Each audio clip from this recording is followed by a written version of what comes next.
En quoi les PME, les petites et moyennes entreprises, sont-elles l'élément clé pour le retour à la croissance? Quels sont les outils à mettre en place ou à développer pour améliorer leur compétitivité? C'était le thème de l'Assemblée PME qui vient d'avoir lieu ici à Naples. Quelques chiffres pour mieux comprendre les enjeux. Les PME, c'est 99% des entreprises en Europe.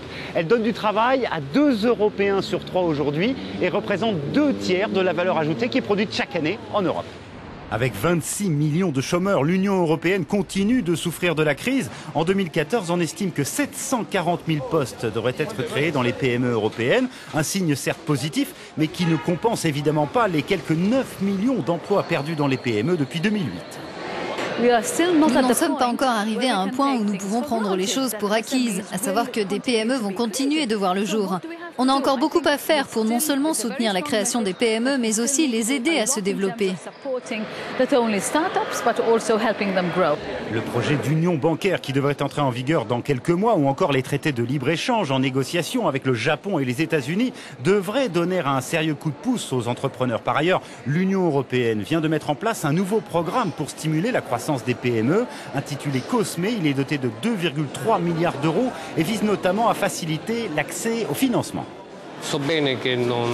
Nous n'avons pas de baguette magique, nous ne faisons pas de miracle, mais nous allons mettre en œuvre l'ensemble des mesures d'intervention systémique, mais aussi des programmes très spécifiques qui permettront aux petites et moyennes entreprises d'obtenir par exemple des instruments de garantie pour décrocher des prêts auprès des banques. En 2013, seul 1/3 des entrepreneurs ont déclaré avoir reçu le financement dont ils avaient besoin. Les dirigeants de start-up le savent bien, il faut sortir des circuits traditionnels et développer par exemple le capital risque. C'est facile d'investir dans une entreprise qui fait déjà 2-3 millions d'euros de chiffre d'affaires. C'est beaucoup plus dur de miser sur un jeune entrepreneur quand on sait qu'on peut tout perdre. Donc il y a cette phase de seed funding, vraiment la graine qui est essentielle, et c'est cet écosystème qu'il faut combler en Europe pour espérer demain avoir les futurs Facebook, les futurs Airbnb en Europe.